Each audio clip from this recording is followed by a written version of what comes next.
दोस्तों स्वागत है आपको हमारे YouTube चैनल जीएस मैग्नेट में। जैसा कि आप लोग को पता है कि बिहार पुलिस का एग्ज़ाम बहुत ही नज़दीक आ चुका है दोस्तों, और अब आप लोग अपने अपने तैयारी में बढ़िया से लग जाइए। आज के इस वीडियो में भी हम लोग एक हमेशा की तरह नए प्रैक्टिस सेट को करेंगे। वीडियो अच्छा लगे तो चैनल को सब्सक्राइब कर लीजिए, वीडियो को लाइक कीजिए और अपने दोस्तों के साथ शेयर करना ना भूलें, ताकि जो भी दोस्त है आप लोगों को उन लोगों का भी लाभ पहुँच सके। तो चलिए आज के इस प्रैक्टिस सेट में हम लोग बिहार पुलिस से संबंधित महत्वपूर्ण क्वेश्चन को करेंगे, और ये प्रैक्टिस सेट ज्ञान बिंदु जीएस एकेडमी माननीय रोशन सर के द्वारा दिया गया प्रैक्टिस सेट है। इसलिए आप लोग इस प्रैक्टिस सेट के साथ ईमानदारी पूर्वक जुड़िए और अपने अपने स्कोर को कमेंट बॉक्स में जरूर बताइए। तो चलिए शुरू करते हैं अपने पहले प्रश्न से। हमारा जो पहला प्रश्न है दोस्तों वो है, निम्नलिखित में कौन सा शब्द स्त्रीलिंग नहीं है? निम्नलिखित में कौन सा शब्द स्त्रीलिंग नहीं है? स्त्रीलिंग शब्द नहीं है दोस्तों, ये बताना है, ठीक है। तो अगर बात की जाए इस क्वेश्चन की राइट आंसर की दोस्तों, तो इसका राइट आंसर आप लोग याद रखिएगा। इसका right answer option number D को आप लोग याद रखिएगा, यानी कि जीवन जो है स्त्रीलिंग शब्द नहीं है। ये जीवन जो है कौन सा शब्द है दोस्तों? पुल्लिंग शब्द है। कौन सा शब्द है? पुल्लिंग शब्द है। बाकी छात्रा, वधु और पृथ्वी ये सारे के सारे जो है दोस्तों क्या है? स्त्रीलिंग शब्द है, ठीक है। चलिए चलते हैं अपने अगले प्रश्न की ओर, देखते हैं कि अगला प्रश्न क्या है। हमारा जो अगला प्रश्न है दोस्तों वो है, मेढक को पत्थर मत मारो, वाक्य में रेखांकित शब्द का कारक बताइए। मेढक को पत्थर से मत मारो। देखिए दोस्तों यहाँ पे से है, तो से का संबंध दोस्तों आप लोग को पता ही होगा कि करण कारक से होता है। किससे? करण कारक से होता है। अतः 2 नंबर क्वेश्चन का राइट आंसर जो है दोस्तों, मेढक को पत्थर से मत मारो, इसमें जो है कारक होगा दोस्तों करण कारक, ठीक है। चलिए चलते हैं अपने अगले प्रश्न की ओर और देखते हैं कि दोस्तों अगला प्रश्न क्या है।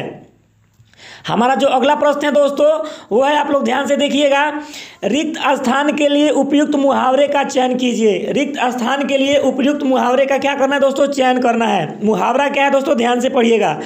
पुत्र की हरकतों से तंग आकर पिता ने उसे डैश, पिता ने उसे क्या किया दोस्तों? कहीं का नहीं रहा, कहीं का नहीं रहा, ये होगा कि तिलांजलि दे दी, ये होगा ठिकाने लगा दिया, ये होगा पता बताया, ये होगा। इनमें से अगर इसमें जो खाली जगह है दोस्तों, इसमें से कौन सा वाक्य जो है बैठेगा ये बताना है, ठीक है। तो अगर बात किया जाए इस क्वेश्चन की राइट आंसर की दोस्तों, तो इस क्वेश्चन का right answer option number C को आप लोग याद रखिएगा कि पुत्र की हरकतों से तंग आकर पिता ने जो है तिलांजलि दे दी, ठीक है। ये ठिकाने लगा दिया का मतलब आप लोग समझ में करते हैं, ठीक है। तो ये तो होगा ही नहीं, ठीक है। चलिए चलते हैं अपने अगले प्रश्न की ओर और देखते हैं कि अगला प्रश्न क्या है दोस्तों। हमारा जो अगला प्रश्न है दोस्तों 4 नंबर प्रश्न पे आप लोग ध्यान दीजिएगा। हमारा जो 4 नंबर प्रश्न है दोस्तों वो है, निम्नलिखित में से कौन एप्लीकेशन सॉफ्टवेयर नहीं है? निम्नलिखित में से कौन जो है दोस्तों क्या है? एप्लीकेशन सॉफ्टवेयर नहीं है। तो बात किया जाए इस क्वेश्चन की राइट आंसर की दोस्तों, तो इसका राइट आंसर आप लोग याद रखिएगा। इसका right answer option number C को याद रखिएगा दोस्तों, यानी कि ट्रांसलेटर। यह एप्लीकेशन सॉफ्टवेयर नहीं है दोस्तों, यह एक प्रकार का सिस्टम सॉफ्टवेयर होता है। क्या होता है दोस्तों? सिस्टम सॉफ्टवेयर होता है। सॉफ्टवेयर 2 तरह का होता है दोस्तों, सिस्टम सॉफ्टवेयर और एप्लीकेशन सॉफ्टवेयर, ठीक है।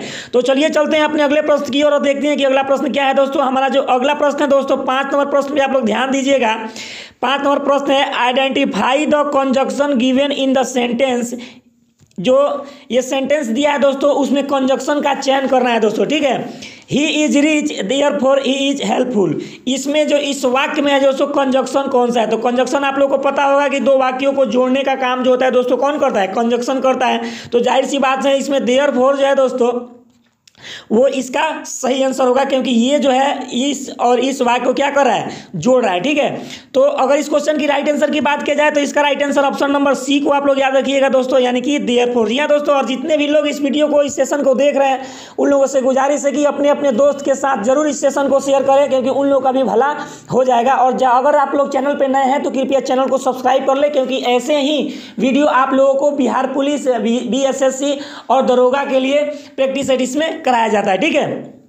चलिए चलते हैं अपने अगले प्रश्न की ओर, देखते हैं कि अगला प्रश्न क्या है दोस्तों। हमारा जो अगला प्रश्न है दोस्तों उसको ध्यान से पढ़िएगा। Choose the correct preposition in the sentence given below, यानी कि इसमें जो है प्रीपोजिशन चूज करना है दोस्तों। क्या चूज करना है? प्रीपोजिशन। सेंटेंस क्या है दोस्तों? पढ़िए। Anu is understanding dash Neha and Shashi. इसमें जो है प्रीपोजिशन कौन सा भरा जाएगा दोस्तों, ये बताना है। तो बात किया जाए इस क्वेश्चन की राइट आंसर की दोस्तों, तो इसका राइट आंसर आप लोग को पता होना चाहिए कि बिटवीन। क्या भराएगा दोस्तों, बिटवीन। ठीक है, इस क्वेश्चन का right answer option number C between होगा। ठीक है, चलिए चलते हैं अपने अगले प्रश्न की ओर और देखते हैं कि अगला प्रश्न क्या है दोस्तों। हमारा जो अगला प्रश्न है दोस्तों वो है, आप लोग ध्यान से देखिएगा, fill in the missing word in the blank. सारे के सारे इंग्लिश से क्वेश्चन है दोस्तों, इस पे आप लोग ध्यान दीजिएगा। ठीक है, it is time for the T dash, ये इसमें जो है फिल इन द ब्लैंक्स करना है दोस्तों। मिसिंग वर्ड का जो है सुटेबल बैठाना है इसमें से कौन सा होगा दोस्तों। तो बात किया जाए इस क्वेश्चन की राइट आंसर की दोस्तों, तो इसका right answer option number B को आप लोग याद रखिएगा, यानी कि 2B। क्या भराएगा इसमें दोस्तों, 2B। ठीक है, चलिए चलते हैं अपने अगले प्रश्न की ओर और देखते हैं कि अगला प्रश्न क्या है दोस्तों। हमारा जो अगला प्रश्न है दोस्तों 8 नंबर, आप लोग देखिएगा 8 नंबर प्रश्न है दोस्तों, fill in the blanks with suitable helping verb every. जो ये जो इसमें हेल्पिंग वर्ब भरना है दोस्तों। क्या भरना है, हेल्पिंग वर्ब। ठीक है, तो बात किया जाए इस क्वेश्चन की राइट आंसर की, तो इसका राइट आंसर आप लोग को पता होना चाहिए। इसका right answer option number B को आप लोग पता होना चाहिए कि इज भराएगा। क्या भराएगा, हेल्पिंग वर्ब इज। ठीक है, चलिए चलते हैं अपने अगले प्रश्न की ओर और देखते हैं कि अगला प्रश्न क्या है। हमारा जो अगला प्रश्न है दोस्तों वो है, यानी कि 9 नंबर प्रश्न को देखेंगे दोस्तों। प्रतियोगी परीक्षाओं द्वारा घोषित गोला फेंक स्पर्धा में महिला अभ्यर्थी द्वारा फेंके जाने वाले गोले का वजन कितना होता है। गोले का वजन बताना है दोस्तों। जब फिजिकल बिहार पुलिस की होती है तो उसमें गोला फेंक भी गोला का भी टेस्ट लिया जाता है, फेंकवा करके देखा जाता है। आपको जब दौड़ निकल जाएगा तो उसके बाद इसी प्रोसेस से जंपिंग में, गोला फेंक में, इन सारे में आप लोग को अपना अपना प्रदर्शन दिखाना पड़ता है। तो उसके लिए दोस्तों महिलाओं के लिए जो गोला होता है वो लगभग आप लोगों को पता होना चाहिए कितना होता है। तो अगर बात किया जाए महिलाओं के गोले का, तो जो है दोस्तों 12 पाउंड का होता है। क्या होता है दोस्तों, 12 पाउंड। पाउंड जो होता है द्रव्यमान का मात्रक होता है दोस्तों, किस पद्धति में, FPS पद्धति में पाउंड जो होता है द्रव्यमान का मात्रक होता है। और 1 पाउंड में दोस्तों 0.435 kg होता है। ठीक है, 1 पाउंड में। ठीक है, तो आप लोग को पता होना चाहिए महिलाओं के लिए 12 पाउंड और पुरुषों के लिए दोस्तों 16 पाउंड का रखा जाता है। कितना पाउंड का, 16 पाउंड का, यानी कि 4 पाउंड वजन ज़्यादा होता है। पुरुषों को गोला फेंकना पड़ता है एक हाथ से उठा करके। ठीक है, आप लोग ये प्रोसेस जो है दोस्तों पहले दौड़ के बाद ही होती है। ठीक है, चलिए चलते हैं अपने अगले प्रश्न की ओर, देखते हैं कि अगला प्रश्न क्या है दोस्तों। हमारा जो अगला प्रश्न है दोस्तों वो है 10 नंबर प्रश्न को देखिएगा, क्रेमलिन किस देश का राष्ट्रीय स्मारक है। क्रेमलिन जो है दोस्तों बताना है किस देश का राष्ट्रीय स्मारक है। तो क्रेमलिन जो है दोस्तों वो रूस देश का राष्ट्रीय स्मारक है। ये रूस के दोस्तों मास्को में पड़ता है। कहाँ पड़ता है दोस्तों, मास्को में है। ठीक है, आप लोग याद रखिएगा। तो क्रेमलिन किस देश का राष्ट्रीय स्मारक है दोस्तों, तो रूस का। और ये राष्ट्रीय स्मारक कहाँ है दोस्तों, रूस के मास्को में। ठीक है, चलिए चलते हैं अपने अगले प्रश्न की ओर और देखते हैं कि अगला प्रश्न हमारा क्या है दोस्तों। तो हमारा जो अगला प्रश्न है दोस्तों लाजवाब प्रश्न है, इसको देखिएगा, कागजी मुद्रा जारी करने वाला पहला देश कौन है। कागजी मुद्रा जारी करने वाला पहला देश जो है दोस्तों, ये बताना है कि कागजी मुद्रा किसने जारी किया था। तो इसके लिए आप लोगों को 4 ऑप्शन दोस्तों। तो अगर इस क्वेश्चन का आंसर जिन लोगों को भी पता है, चलिए कमेंट बॉक्स में आप लोग जरूर बताइए ईमानदारी पूर्वक। चलिए हम बता दे रहे हैं। कागजी मुद्रा की शुरुआत तो दोस्तों बड़े देश की बात की जाए तो चीन ने किया था। किसने किया था दोस्तों, चीन ने किया था। और चीन ने ही दोस्तों सिविल सेवा प्रतियोगिता शुरू किया था। सिविल सेवा प्रतियोगिता जो है दोस्तों चीन देश ने ही सबसे पहले शुरू किया था। ठीक है, तो चलिए चलते हैं अपने अगले प्रश्न की ओर और देखते हैं कि दोस्तों कि अगला प्रश्न क्या। हमारा जो अगला प्रश्न है दोस्तों वो संविधान से लिया गया है। चलिए देखते हैं, इसको संविधान संशोधन से संबंधित क्वेश्चन है। तो चलिए इस क्वेश्चन को पढ़ते हैं। 86वें संविधान संशोधन द्वारा किस वर्ष 11वें मूल कर्तव्य को जोड़ा गया। 86वें संविधान संशोधन के द्वारा किस वर्ष 11वें मूल कर्तव्य को जोड़ा गया। तो बात किया जाए 86वें संविधान संशोधन की दोस्तों, तो ये किस वर्ष हुआ था दोस्तों, यही बताना है। तो ये बताना है दोस्तों किस वर्ष हुआ था, 2012 में दोस्तों। कब हुआ था दोस्तों, 2012 में। इस बात को आप लोग ध्यान रखिएगा। और देखिए जो 11वां मूल कर्तव्य जोड़ा गया दोस्तों, वो मूल कर्तव्य क्या था दोस्तों, यानी कि 6 वर्ष से लेकर के दोस्तों 14 वर्ष तक के बच्चे को उनके पिता का यह कर्तव्य होता है कि आप उन्हें शिक्षा प्रदान करें। इसके लिए सरकार जो है दोस्तों बहुत तरह की निःशुल्क शिक्षा लागू किया हुआ है। ठीक है, तो ये जो मूल कर्तव्य है दोस्तों वो जोड़ा गया कब, यानी कि 2002 में। किस संविधान संशोधन में दोस्तों, तो 86वें संविधान संशोधन में। ठीक है, तो चलिए चलते हैं अपने अगले प्रश्न की। देखिए दोस्तों, संविधान संशोधन से रिलेटेड कुछ महत्वपूर्ण टॉपिक भी आप लोग पढ़ के जाइएगा। ठीक है, जैसे 42वें संविधान संशोधन में क्या हुआ, 86वें में क्या हुआ, ये सब इसके बारे में आप लोग बढ़िया से जान करके जाइएगा। एक दो क्वेश्चन देखने को परीक्षा में मिल जाती है। ठीक है, चलिए चलते हैं अपने अगले प्रश्न की ओर, देखते हैं कि अगला प्रश्न क्या है दोस्तों। हमारा जो अगला प्रश्न है दोस्तों वो है, राष्ट्रपति की पदावधि का उल्लेख किस अनुच्छेद में वर्णित है।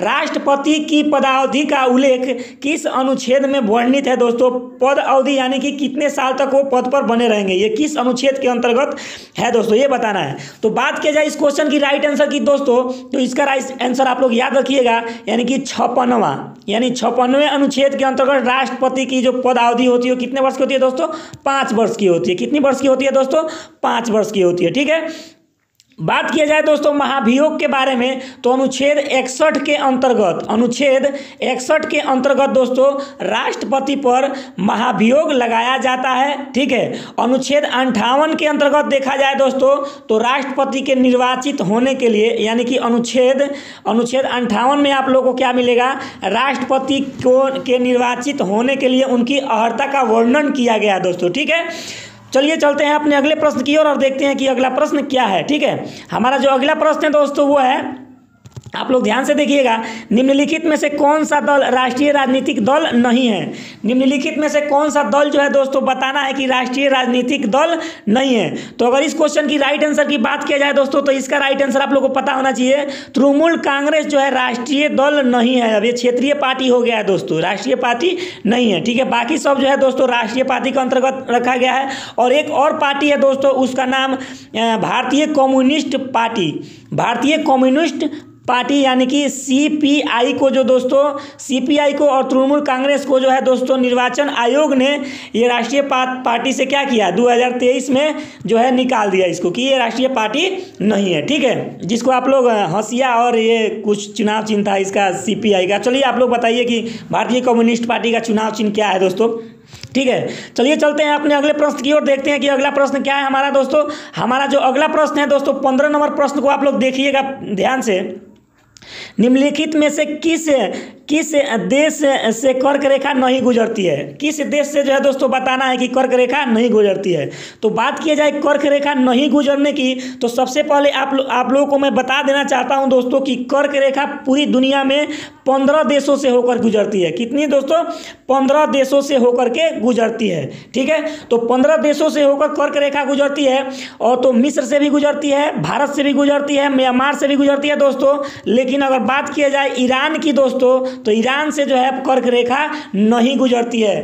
टोटल अभी आप लोगों को मैंने बताया कि टोटल जो है कर्क रेखा 15 देशों से गुजरती है, और मकर रेखा 10 देशों से होकर के गुजरती है। ये सब बातें आप लोग ध्यान रखिएगा। ठीक है, चलिए चलते हैं अपने अगले प्रश्न की ओर, देखते हैं कि अगला प्रश्न क्या है दोस्तों। हमारा जो अगला प्रश्न है दोस्तों वो है राष्ट्रीय जल मार्ग संख्या 1। राष्ट्रीय जल मार्ग संख्या 1 किन 2 स्थानों के मध्य है। ये जल मार्ग संख्या 1 जो है दोस्तों किन 2 स्थानों के मध्य बताना है दोस्तों। तो चलिए इस क्वेश्चन का आंसर आप लोग कमेंट बॉक्स में डालिए, जिन लोगों को पता है ईमानदारी पूर्वक, क्योंकि आप लोगों का एग्जाम जो है दोस्तों बहुत ही नज़दीक आ गया है। ठीक है, इसलिए अब जी जान से लग जाइए, और कंपटीशन जो है दोस्तों बहुत अब की बार हार्ड होने वाला है। इसको आप लोग हल्के में लेकर के मत चलिएगा। ठीक है, क्योंकि एक बार एग्जाम रद्द हो चुका है। ठीक है, अब की बार जो कंपटीशन का एग्जाम हो, अब की बार जो बिहार पुलिस का एग्जाम होगा, और हम भी आशा करते हैं कि अब की बार भी ठीक से गुजर जाए, वरना पिछली बार की तरह होगा तो बहुत सारे लड़के जो हैं ऐसे ही रह जाएंगे, और सेटिंग वाले लड़कों का नौकरी हो जाएगा। ऐसा ही होता है दोस्तों, अधिकतर देखने को यही मिलता है। ठीक है, तो चलिए आप लोग अपने मेहनत पे भरोसा रखिए दोस्तों, आप लोगों के साथ जरूर इंसाफ होगा। जैसे अभी नए सचिव जी आए हुए हैं, देखिए क्या हो रहा है।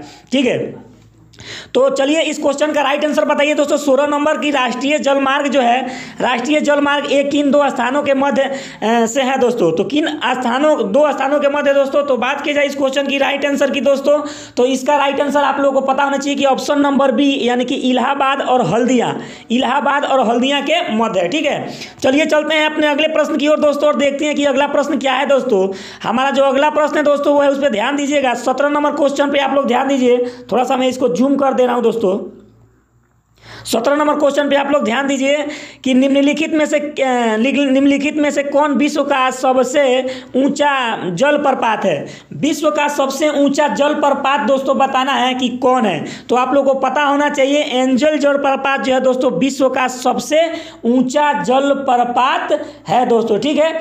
और एंजल जलप्रपात जो है दोस्तों ये कहाँ है, चलिए कमेंट बॉक्स में आप लोगों को बताइए, ठीक है। एंजल जलप्रपात जो है दक्षिण अमेरिका के वेनेजुएला में स्थित है दोस्तों। कहाँ है, दक्षिण अमेरिका के वेनेजुएला में स्थित है। अगर बात किया जाए नदी की दोस्तों तो कोरौनी नदी पर स्थित है, याद रखिए कोरौनी नदी पर जो है स्थित है कौन, एंजल जलप्रपात, ठीक है। चलिए चलते हैं अपने अगले प्रश्न की ओर और देखते हैं कि दोस्तों अगला प्रश्न क्या है। दोस्तों हमारा जो अगला प्रश्न है 18 नंबर प्रश्न में आप लोग गौर कीजिएगा, महासागरीय जल का ऊपर उठना एवं गिरना क्या कहलाता है दोस्तों। महासागरीय जल का ऊपर उठना और गिरना क्या कहलाता है दोस्तों। तो ऊपर उठना और गिरना आप लोग को पता होना चाहिए, बहुत ही आसान सा सवाल है, ज्वार भट्टा कहते हैं दोस्तों। क्या कहते हैं, ज्वार भट्टा। यानी कि 18 नंबर क्वेश्चन का आंसर ऑप्शन नंबर ए को आप लोग ध्यान रखिएगा, ठीक है।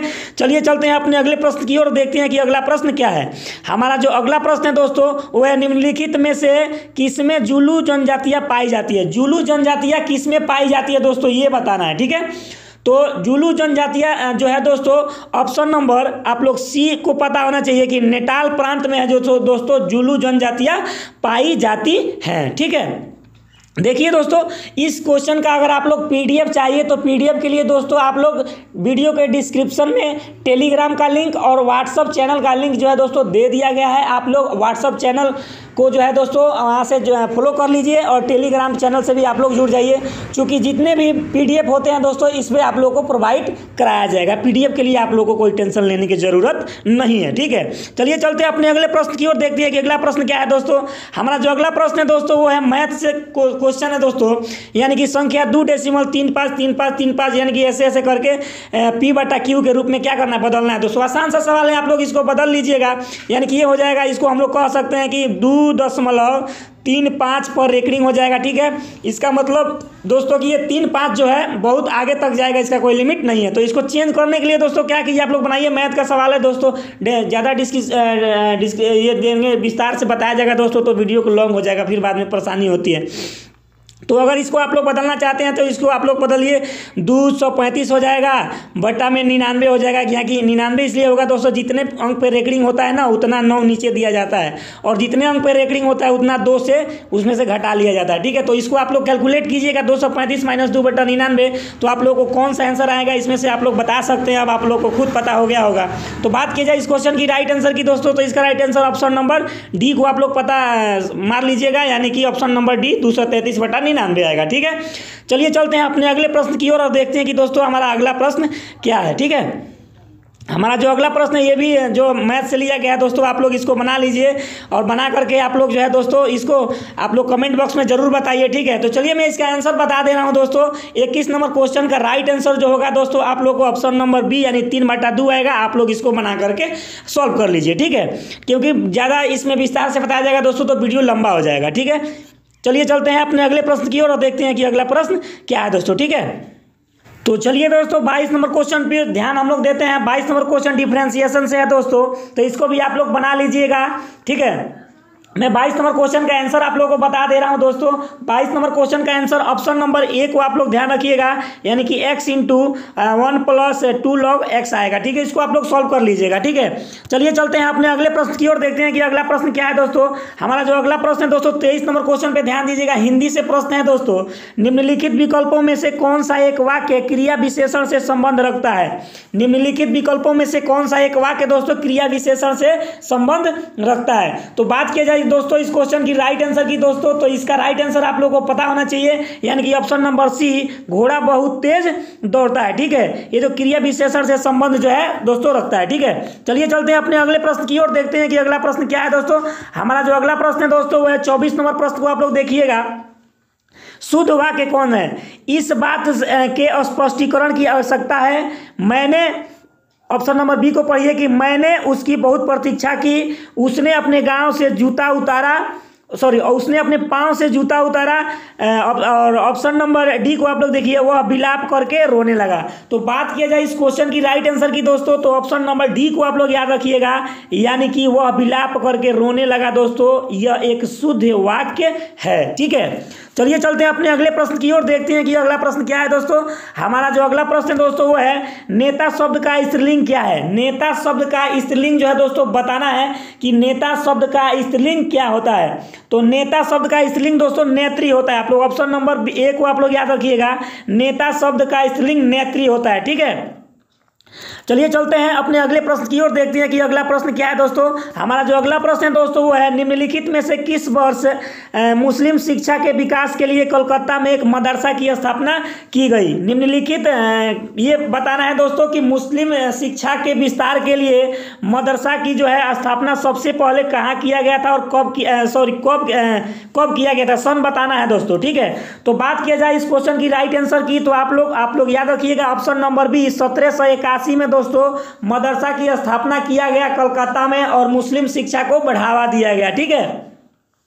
चलिए चलते हैं अपने अगले प्रश्न की ओर और अब देखते हैं कि अगला प्रश्न क्या है। और एक बात और इस क्वेश्चन में आप लोग दोस्तों याद रखिएगा कि उस समय जो है भारत के गवर्नर जनरल जो थे कौन थे दोस्तों, वारेन हेस्टिंग्स थे। कौन थे? वारेन हेस्टिंग्स थे, ठीक है। उस बात को आप लोग ध्यान रखिएगा, वारेन हेस्टिंग्स, ठीक है।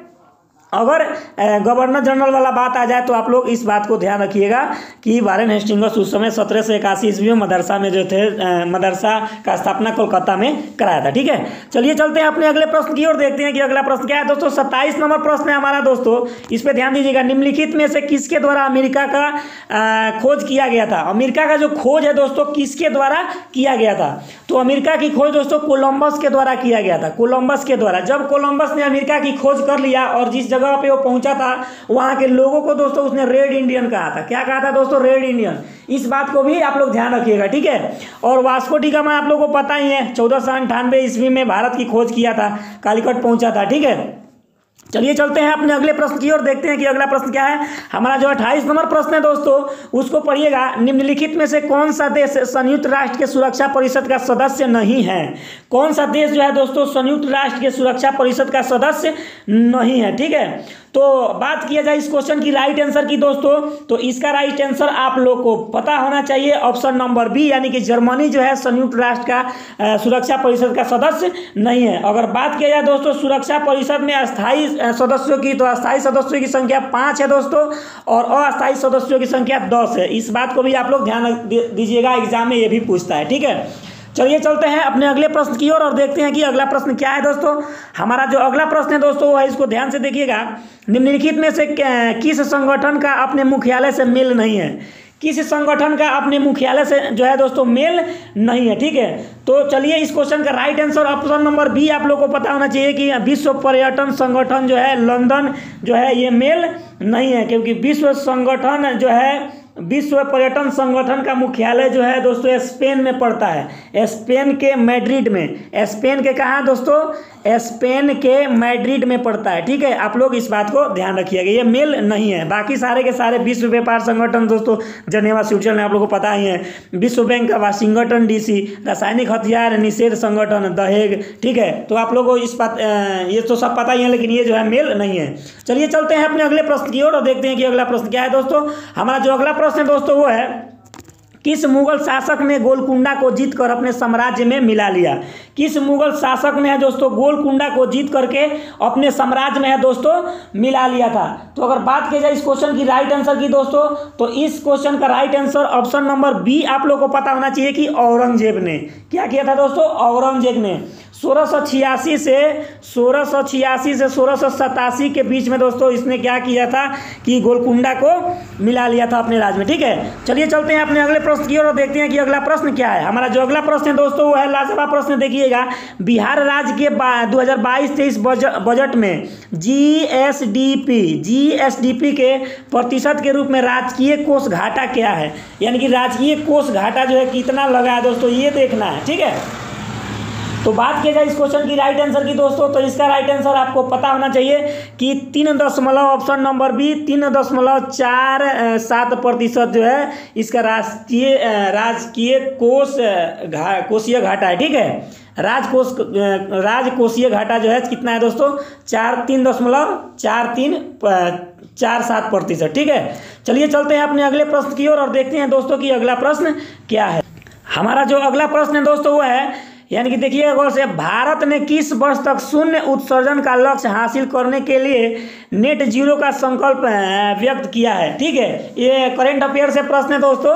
तो इस क्वेश्चन की अगर राइट आंसर की बात किया जाए दोस्तों, तो इसका राइट आंसर आप लोगों को पता होना चाहिए ऑप्शन नंबर बी, यानी कि 2070 तक। कब तक दोस्तों? 2070 तक। ठीक है, यानी कि आप लोग ध्यान रखिएगा 2070 इज करेक्ट आंसर। ठीक है, चलिए चलते हैं अपने अगले प्रश्न की ओर, देखते हैं कि अगला प्रश्न क्या है दोस्तों। हमारा जो अगला प्रश्न है वो है दोस्तों, निम्नलिखित में से कौन सा एक प्रेरित अनुकुंचन गति का उदाहरण नहीं है? प्रेरित अनुकुंचन गति का उदाहरण कौन नहीं है दोस्तों, ये बताना है। साइंस से प्रश्न है दोस्तों, इस पे ध्यान दीजिएगा। ठीक है, तो बात किया जाए इस क्वेश्चन की राइट आंसर की दोस्तों, तो इसका right answer option number B को आप लोग याद रखिएगा, अधोकुंचन का। कौन सा दोस्तों? अधोकुंचन। ठीक है, ऑप्शन नंबर बी। ठीक है, चलिए चलते हैं अपने अगले प्रश्न की ओर और देखते हैं कि अगला प्रश्न क्या है दोस्तों। हमारा अगला प्रश्न जो है दोस्तों, फिजिक्स से लिया गया है। 2 kg के एक पिस्टल से 300 ग्राम द्रव्यमान की एक गोली 150 मीटर प्रति सेकंड के वेग से छोड़ी जाती है। पिस्टल के पीछे हटने का वेग निकाले। ठीक है, 34 नंबर प्रश्न को आप लोग ध्यान दीजिएगा। ठीक है, तो वेग बराबर दोस्तों आप लोग को बता देते हैं, फॉर्मूला एक उस पर बनाइएगा। वेग बराबर होता है दोस्तों माइनस एम भी बाटा कितना दोस्तों? एम। ठीक है, माइनस एम भी बाटा एम। आप लोग जब इस पे बनाइएगा दोस्तों, तो आप लोग का आंसर जो है 2.25 आएगा। क्या आएगा दोस्तों? 2.25, यानी कि इसका करेक्ट आंसर जो है दोस्तों क्या हो जाएगा? 2.25 मीटर प्रति सेकंड, यानी कि इतना गति से पिस्टल जो है पीछे धक्का देगा। ठीक है, चलिए चलते हैं अपने अगले प्रश्न की ओर, देखते हैं कि अगला प्रश्न क्या है दोस्तों। हमारा जो अगला प्रश्न है दोस्तों वो है, प्रतिदिन 8 घंटे जलाने पर 100 वाट के 10 लैंपों की मानसिक खपत कितनी होगी? फिजिक्स का क्वेश्चन है दोस्तों, इस पे आप लोग ध्यान दीजिएगा। अगर बात की जाए 35 नंबर क्वेश्चन का राइट आंसर की दोस्तों, तो इसका राइट आंसर आप लोग को पता होना चाहिए, ऑप्शन नंबर ए, यानी कि 240 यूनिट। आप लोग इसको सॉल्व। हमारा जो अगला प्रश्न है उसको देखिएगा ध्यान से, यानी कि निम्नलिखित अम्लों में से किसको बेकिंग पाउडर के निर्माण में उपयोग करते हैं? बेकिंग पाउडर के निर्माण में उपयोग किसका किया जाता है? कौन से अम्ल का प्रयोग किया जाता है दोस्तों? लाजवाब प्रश्न है, 10th लेवल का प्रश्न है दोस्तों। तो बात की जाए इस क्वेश्चन की राइट आंसर की दोस्तों, तो इसका right answer option number C को आप लोग पता होना चाहिए, टार्टेरिक अम्ल। और बात की जाए दोस्तों, टार्टेरिक अम्ल जो है दोस्तों इमली में भी पाया जाता है। किसमें पाया जाता है? इमली में भी पाया जाता है। ठीक है, चलिए चलते हैं अपने अगले प्रश्न की ओर, देखते हैं कि अगला प्रश्न क्या है दोस्तों। हमारा जो अगला प्रश्न है दोस्तों वो है, गर्म व नम प्रदेशों के नियतापी जंतुओं में मेलेनिन रंग अधिक होता है। यह जैव विकास के लिए नियम से संबंध है। ठीक है, तो चलिए इस क्वेश्चन का राइट आंसर आप लोग बताइए दोस्तों, फटाफट देखिए। जितने लोग भी इस क्वेश्चन को देख रहे हैं, जितने भी लोग इस वीडियो को देख रहे हैं, कृपया चैनल को सब्सक्राइब कर ले। और वीडियो अच्छा लगता हो दोस्तों तो एक बार लाइक जरूर कर दे दोस्तों, क्योंकि आपका एक लाइक हमें वीडियो बनाने के लिए उत्साहित करता है और हमें मोटिवेट करता है। ठीक है, और दोस्तों के साथ शेयर जरूर कर ले। चैनल पे नए हैं दोस्तों तो चैनल को सब्सक्राइब करके रखिए, क्योंकि इस चैनल पे ऐसे ही बिहार पुलिस के लिए प्रैक्टिस सेट, बीएसएससी के लिए प्रैक्टिस सेट, बिहार दरोगा के लिए प्रैक्टिस सेट करवाया जाता है। ठीक है, तो चलिए बात किया जाए अगर 37 नंबर क्वेश्चन की राइट आंसर की दोस्तों,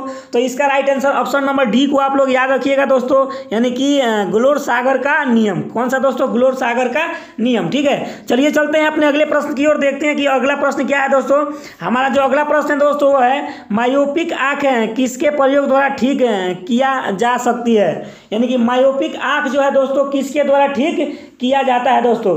तो बात किया जाए इस क्वेश्चन की राइट आंसर की दोस्तों, तो इसका राइट आंसर आप लोगों को पता होना चाहिए, अवतल लेंस के द्वारा। किसके द्वारा दोस्तों? अवतल लेंस के द्वारा, यानी कि ऑप्शन नंबर ए के साथ इसका राइट आंसर जाएगा। ठीक है, चलिए चलते हैं अपने अगले प्रश्न की ओर और देखते हैं कि अगला प्रश्न क्या है दोस्तों। हमारा जो अगला प्रश्न है दोस्तों, निम्नलिखित में से कौन सी आदर्श गैस नहीं है? निम्नलिखित में से कौन सी है दोस्तों जो आदर्श गैस नहीं है? आदर्श गैस नहीं है बताना है दोस्तों। तो बात की जाए इस क्वेश्चन की राइट आंसर की दोस्तों, तो इसका right answer option number C को आप लोग याद रखिएगा, यानी कि कार्बन जो है एक आदर्श गैस नहीं है। बाकी रेडान, आर्गन, नियॉन ये सारे के सारे निष्क्रिय गैस है दोस्तों, ये एक आदर्श गैस है। ठीक है, चलिए चलते हैं अपने अगले प्रश्न की ओर, देखते हैं कि अगला प्रश्न क्या है। हमारा जो अगला प्रश्न है दोस्तों वो है, निम्नलिखित में से कौन सा तत्व रासायनिक रूप में धातु और अधातु दोनों के साथ सामान्य कार्य करता है? धातु और अधातु दोनों के साथ क्या करता है दोस्तों? सामान्य कार्य करता है। तो बात की जाए इस क्वेश्चन की राइट आंसर की दोस्तों, तो इसका राइट आंसर आप लोग को पता होना चाहिए ऑप्शन नंबर सी यानी कि सिलिकॉन। आप लोग याद रखिएगा, ठीक है। चलिए चलते हैं अपने अगले प्रश्न की ओर, देखते हैं कि अगला प्रश्न क्या है दोस्तों। हमारा जो अगला प्रश्न है दोस्तों वो है एक एकल आवृत्ति द्वारा उत्पन्न ध्वनि को डैश कहा जाता है। एक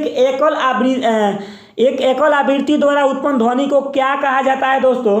तो बात की जाए इस क्वेश्चन की राइट आंसर की दोस्तों, तो इसका राइट आंसर आप लोगों को पता होना चाहिए, टोन कहा जाता है, बी, यानी कि ऑप्शन नंबर बी के साथ इस क्वेश्चन का राइट आंसर जाएगा, ठीक है। चलिए चलते हैं अपने अगले प्रश्न की ओर, देखते हैं कि अगला प्रश्न क्या है दोस्तों। हमारा जो अगला प्रश्न है दोस्तों वो है किस विटामिन के कमी के कारण किलोसिस रोग होता है? किलोसिस रोग जो होता है दोस्तों किस विटामिन के कमी के कारण होता है? तो बात की जाए इस क्वेश्चन की राइट आंसर की दोस्तों, तो इसका right answer option number A को आप लोग याद रखिएगा।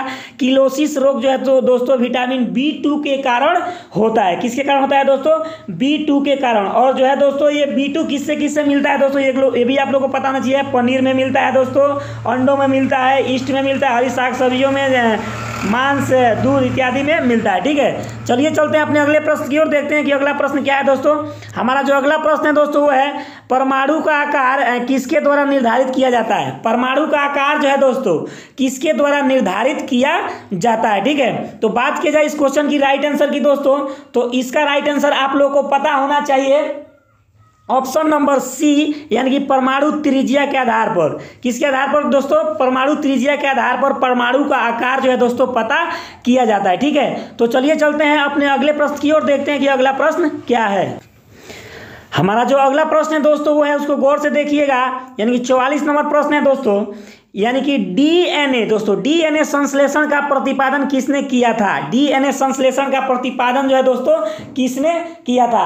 तो अगर बात की जाए इस क्वेश्चन का राइट आंसर का दोस्तों, तो इसका right answer option number A को आप लोग याद रखिएगा, कार्नबर्ग। किसने प्रतिपादन किया था दोस्तों? कार्नबर्ग ने किया था, ठीक है। तो चलिए चलते हैं अपने अगले प्रश्न की ओर, देखते हैं कि अगला प्रश्न क्या है दोस्तों। हमारा जो अगला प्रश्न है दोस्तों वो है, इसको थोड़ा सा हम छोटा कर दे रहे हैं।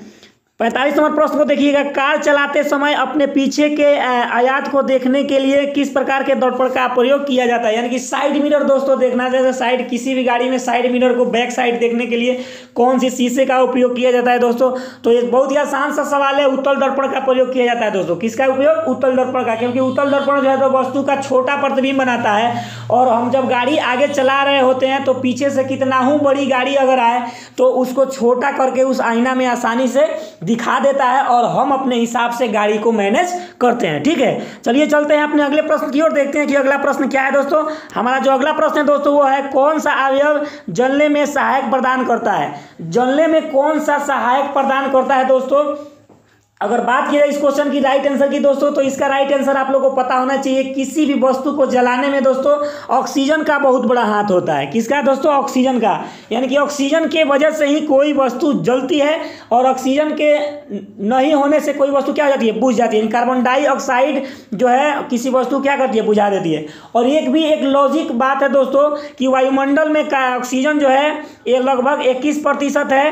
कार्बन डाइऑक्साइड की बात किया जाए दोस्तों, तो कार्बन डाइऑक्साइड यानी कि CO2 दोस्तों लगभग 0.03% है। और नाइट्रोजन का बात किया जाए दोस्तों, तो नाइट्रोजन 78% है। यानी कि सबसे अधिक वायुमंडल में नाइट्रोजन है दोस्तों, और यही नाइट्रोजन अगर हमारे वायुमंडल में नहीं रहे तो किसी भी आग पे जो है दोस्तों हम लोग काबू नहीं पा सकते हैं, ठीक है। इस बात को आप लोग ध्यान रखिएगा, नाइट्रोजन गैस के विद्यमानता के कारण ही हम आग पर काबू पा लेते हैं।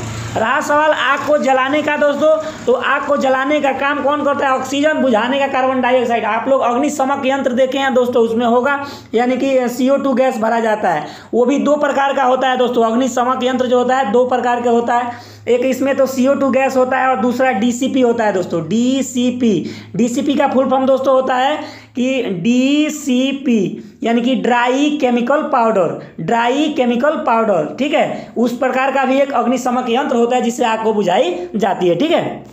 चलिए चलते हैं अपने अगले प्रश्न की ओर, और देखते हैं कि अगला प्रश्न क्या है। हमारा जो अगला प्रश्न है दोस्तों वो है अमोनिया का यूरिया में परिवर्तन होता है। अमोनिया का दोस्तों यूरिया में कौन परिवर्तन होता है, ठीक है। तो बताना कौन परिवर्तन करता है अमोनिया को यूरिया में। तो बात की जाए इस क्वेश्चन की राइट आंसर की दोस्तों, तो इसका राइट आंसर आप लोगों को पता होना चाहिए ऑप्शन नंबर बी, यानी कि यकृत में। कहाँ दोस्तों? यकृत में जो है दोस्तों अमोनिया का यूरिया में परिवर्तन होता है, ठीक है। चलिए चलते हैं अपने अगले प्रश्न की ओर, देखते हैं कि अगला प्रश्न क्या है दोस्तों। हमारा जो अगला प्रश्न है दोस्तों वो है, हाल ही में किस राज्य सरकार द्वारा गज मित्र पहल चलाया गया है। करेंट अफेयर से सवाल है दोस्तों, हाल ही में किस राज्य सरकार के द्वारा गज मित्र पहल चलाया गया है। तो बात की जाए गज मित्र पहल की दोस्तों, तो ये जो है दोस्तों ऑप्शन नंबर आप लोग याद रखिएगा, ऑप्शन नंबर डी, यानी कि पश्चिम बंगाल में जो है दोस्तों चलाया गया है। कहाँ दोस्तों? पश्चिम बंगाल में, ठीक है। चलिए 49 नंबर प्रश्न की ओर चलते हैं। हमारा 49 नंबर जो प्रश्न है दोस्तों उसको देखिएगा, निम्नलिखित में से कौन वर्तमान समय में केंद्र सरकार में कानून मंत्री है। केंद्र सरकार में जो है कानून मंत्री कौन है दोस्तों, ये बताना है। लाजवाब प्रश्न है दोस्तों। देखिए भारत के कुछ पद वाला भी आप लोग याद करके जाइए कि कौन क्या है, इसमें से भी एक आध क्वेश्चन देखने को मिल जाता है, ठीक है। तो चलिए बात की जाए इस क्वेश्चन की राइट आंसर की दोस्तों, तो आप लोगों को पता होना चाहिए अर्जुन राम मेघवाल जो है केंद्र सरकार में कानून मंत्री है, ठीक है। चलिए चलते हैं अपने अगले प्रश्न की ओर और देखते हैं कि हमारा अगला प्रश्न क्या है दोस्तों। आज का हमारा लास्ट सवाल है दोस्तों, 33वां ग्रीष्मकालीन ओलंपिक खेल का आयोजन कहाँ किया जाएगा। 33वां ग्रीष्मकालीन ओलंपिक खेल का आयोजन जो है दोस्तों कहाँ किया जाएगा। तो बात की जाए इस क्वेश्चन की राइट आंसर की दोस्तों, तो इसका right answer option number D को आप लोग याद रखिएगा, यानी कि पेरिस में। और ये दोस्तों 2024 में जो है होने वाला है, ठीक है। तो चलिए आज के इस वीडियो में इतना ही। इस प्रैक्टिस सेट का सेकंड पार्ट जो है दोस्तों अगले वीडियो में आप लोगों को मिलेगा, ठीक है। तो चलिए आज के लिए बस इतना ही। जय हिंद, जय भारत। अगर वीडियो अच्छा लगा दोस्तों चैनल को सब्सक्राइब कर लीजिए, लाइक कर लीजिए और बेल बटन को भी दबा लीजिए, ताकि जो भी वीडियो हम लोग डालेंगे बिहार पुलिस, बिहार एसएससी और बिहार दरोगा से संबंधित, तो उसका नोटिफिकेशन यूट्यूब के माध्यम से आपके पास सबसे पहले पहुँचेगा। और यदि आप लोग को दोस्तों जो इसका पीडीएफ चाहिए, तो इसका पीडीएफ जो है दोस्तों हम लोग डलवा देंगे दोस्तों। टेलीग्राम चैनल एक लिंक है डिस्क्रिप्शन में दिया गया है, उसमें जाकर के आप लोग ज्वाइन कीजिए। व्हाट्सअप चैनल का भी लिंक है डिस्क्रिप्शन में, उसे ज्वाइन कीजिए। उस पर आप लोग को इसका पीडीएफ मिल जाएगा। तो चलिए इसका बाकी का जो क्वेश्चन है दोस्तों अगले वीडियो में हम लोग लाएंगे, क्योंकि पूरा का पूरा वीडियो करेंगे तो ज़्यादा लॉन्ग हो जाएगा, ठीक है। तो चलिए इस 2 पार्ट करके इसको हम लोग सॉल्व करा देंगे, ठीक है। तो चलिए मिलते हैं एक नए सेशन के साथ नए वीडियो में, तब तक के लिए जय हिंद, जय भारत।